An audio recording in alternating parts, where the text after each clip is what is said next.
Hi everybody, this is Angelique Song from Letlovecometoyou, and we just wrapped up an interview with Simon Heathcote. And Simon is a soul coach. He basically is a therapist who works with past life regression, he works with the soul, he works with mythology, he works with astrology, and he was also a love and a sex addiction therapist. So Simon has so much to contribute. And today we spoke about the topic soulful relationships, bridging the gap between the spiritual and the physical. Simon, can you tell us a little bit about what people can expect when they're going to listen to this, and especially how can this interview enrich their understanding of relationships and what goes wrong in relationships? Sure, Angelique, and thank you for the interview. It was great. I think one of the things that I always say to people is, step back from a thing, put space around it. So in soul work, what we're doing really is we're stepping away from our normal view of life. We're stepping back from how the conscious mind sees things, and we're stepping into the transpersonal world. We're stepping into another world. So a timeless world of the soul, which from the soul point of view, everything that happens in life is necessary. Everything happens for a reason. There are many people we are meant to meet and we will meet. These are soulmates. They're not always those people that we're going to end up with. Often they're not. They are people who are going to teach us hard lessons, that are going to deepen our awareness of ourselves. So if we think about a relationship from a soul point of view, what we're looking for, if we have a longing in the soul, we're looking for a union within ourselves, a divine union, but we're also looking to experience a taste of that in relationship. So as we spoke about in the interview, we talked a lot about the pitfalls of soul relationships and how projecting our soul onto another can cause all sorts of problems. Yes. The reality is it is also something that is showing us something about ourselves and about our own inner longings. And it is possible to have a deeply spiritual, connected relationship with another without blowing it out of the water. It can be done, but it can be quite a hazardous path. And we talked a little bit about alchemy. If you think about the alchemists, they turned base metal into gold using heat. And we talked a little bit about the necessity of heat and friction in the relationship, and how at this time in our evolution as a species, even, we are looking to move up a level. We're looking to become co-creators with the divine of our own life. We're not being victims anymore. And actually what's happening right now is we're oscillating between our old victim consciousness and our new awareness of ourselves as spiritual beings. Yeah. So I think there's some interesting topics, as you know, that we discussed, that may be outside people's awareness at the moment. And I think what also came across very much so is that falling in love is some kind of sacred mystery that actually the mythologies of love, and especially the tragic loves, what they resonate with us, what we can learn from all these tragic heroes and heroines that come to some tragic fate because they didn't understand what love is about.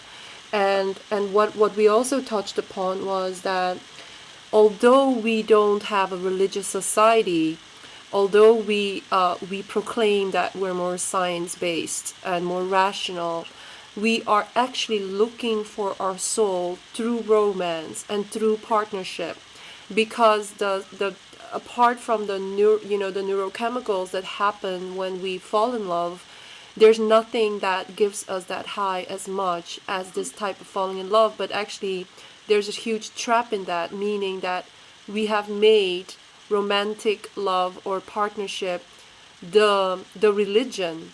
But if we don't understand what this real, what our soul is trying to tell us when we do fall in love, and when it doesn't work or does work, or we struggle to make it work, then we get a bit lost, and then we blame our partner, or we become disillusioned, or become addicted to the partner. And especially you, as somebody who's worked with sex and love addiction, can you maybe say a little bit about how soulful relationships can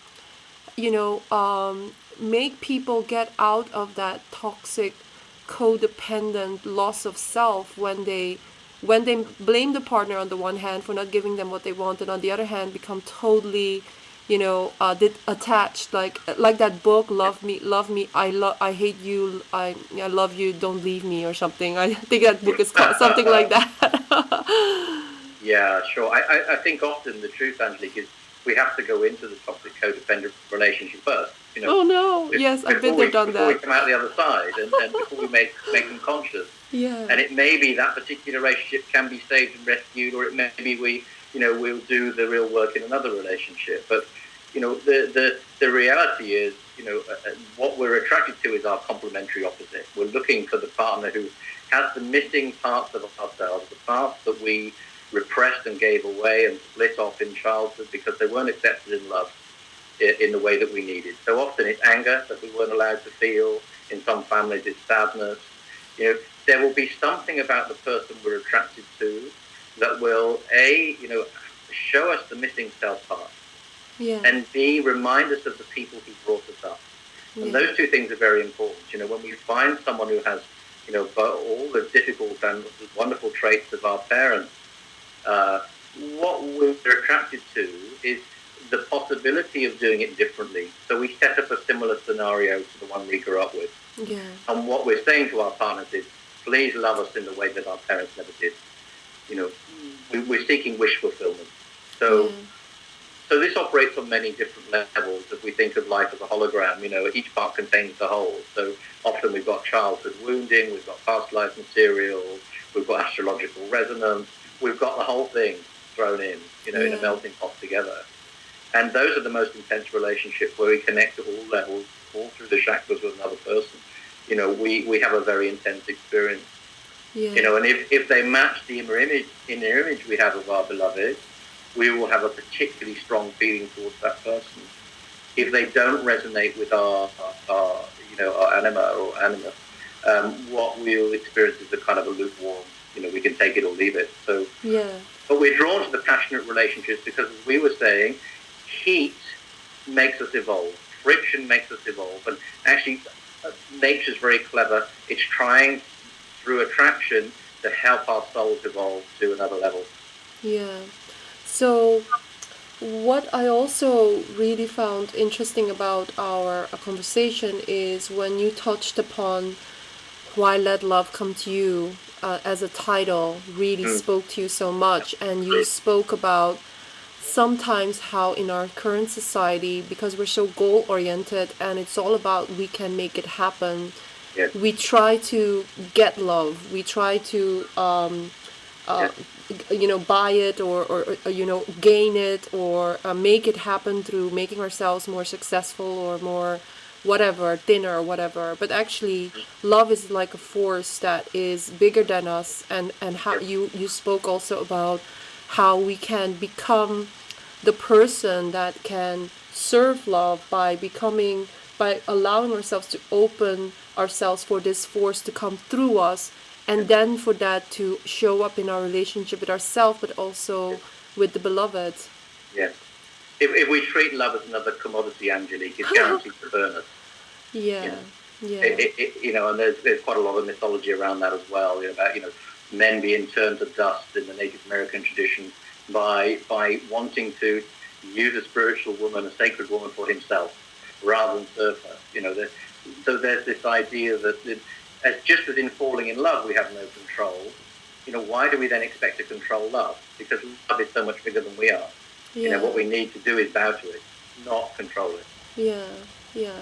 So would you be able to tell us as a last ending, how do we recognize love in this world where there's so much perversion of love? And I spoke about it in my video blog about the movie Don Juan de Marco with Johnny Depp, where he says, why do we even call it love? We pervert love, And I love that when he said that. I mean, how do we understand, how do we actually, cultivate this right relationship to this amazing force? Yes, I mean, a nice quote. Rumi said it another way. He said, subtle degrees of servitude and domination are what you know as love. But love is different. It arrives here complete, just like the moon in the window, which I think is a beautiful line. And it's kind of saying what we've been talking about. Love is this entity. Love is this thing. It's not something that's we're necessarily going to control. Um, you know, and the answer to the question for me is, I was quoting to you earlier another quote by Khalil Gibran, which was about connection and spiritual affinity. For me, I have to have a spiritual affinity with another person, and I have to know that and really sense it. I have to really feel the connection. People talk about a connection, but a connection is not necessarily chemistry. Chemistry is always karma.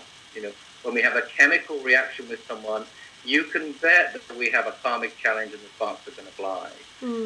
But not all soul relationships are karmic. We don't necessarily have to have a karmic battle with another person. There can be this loving connection that we're ready for, we're ripe for, and it exists, and the person comes and it's there. I've known people to, find that. And of course, they find it when they're not looking. Yeah. When So I'm going to fake work. that I'm not looking. Okay. I'm going to fake that I'm not looking, Simon. But as we said, our soul has so much of a bigger agenda for us than what I want with my little ego mind, which is all the comfort, give it to me now, Exactly. There's a guy who writes I love called Andrew Harvey. He says, we only get what we truly want. When we give up wanting it. When we give up wanting the world, it's all delivered to us on a silver salver. Why but is that, Simon? How to get to give it up first. Why does it work like that, Simon? This whole detachment thing. I know a lot of my students and the law of attraction teachers, they talk about it, but my students and sometimes I as well, we really struggle with that. But why is that detachment so important? Well, it's more than detachment, Angelique. It's about putting our love in the right place. There's a great little story I'll quickly tell you. There's a king who has many slaves, and one day to test the slaves' love, he says to them all, look, go into my treasure room and take anything you want. So they all rush in and they all grab everything they want, except one slave. And the one slave just sits in the corner of the room. And the king says to him, look, why didn't you take any of the treasure that I offered you? And the slave says, because all I want is you. So it's not just about detachment. It's about pure love. It's about loving. And it's about loving the divine and allowing the divine to love us. So that's when things change, I believe. And I also, what I know from my own evolution in understanding love, and trust me, I've read all the books about love, the spiritual ones and the psychological ones and the neuroscientific ones. And I now see that love is about serving the divine in the other and their soul evolution.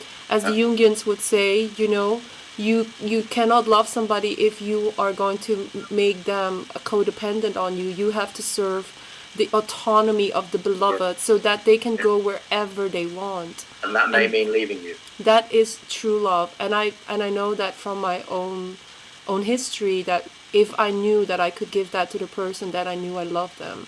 And then I knew that I was ready maybe to share, whatever time we had together. Because if I wasn't in that place, I was some kind of bitch that was trying to test him all the time, and it wasn't pleasant. Exactly, but it takes a lot to get to that place, doesn't it? I think that's the journey. Yeah. How do we get to that place? Are we willing to let all of our stuff go and work on ourselves? And are we willing to get to the point where we love someone as much as we love ourselves, if not more? Most of the time we don't love ourselves. That's why we think we need that other person to love us, and that's the tragedy. Yeah. It's a whole complex web, but that's why we're here. I think we're here to solve these conundrums. Without the drama, life would be pretty boring.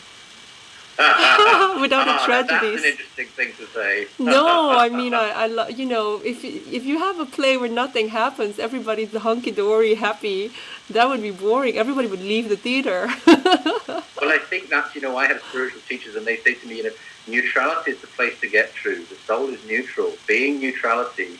But of course, the karma comes along and tempts us out of the peace of neutrality. We go looking for the next adventure. And of course, we set up the karmic wheel again. We set up the law of cause and effect again. But it's up to us. We can put our energy in our spiritual life and and accept that there is a truth that once we surrender and don't no longer want the world, we're offered all of it. Jesus said it, I think, put the kingdom of heaven first and all these things will be added to you. We don't believe that though, Angelique, unfortunately, but it's true. Yeah. But we have to surrender the things that we want the most. That's the tough work. symbolic truths are always paradoxical in a way when we reflect them with reality. That's the problem. And we're so literal in this material world, and I think it is only when we have gone enough through what doesn't work, that is when we start to open up ourselves to, these more symbolic truths that speak about the humility of our existence, which is divine, but also subject to larger forces than we might want to admit. Absolutely, and humility, I think it's wonderful to mention that word, because that is where it's at, I think. And I think for me as a human being, I struggle with humility, and I think we all do. And sometimes I'm in my, I want this, I want that, and other times I'm in a surrendered place. And I oscillate between the two. And I think at this time in history and evolution, that's what's happening. We're on the crux of change as a species. Yeah. So we will oscillate. Yeah. Anyway, Simon, I had a wonderful time, and I think I hope that people will sign up to listen to your interview and to get a taste of, your unique insights into soulful relationships, and how it is a stark difference from, the relationships where we try to make things happen and make it work, despite maybe the writing on the wall sometimes. Absolutely. We keep trying harder and getting the same results. Yeah. Thank you so much, Simon. I'll talk to you later. Bye bye. Bye bye.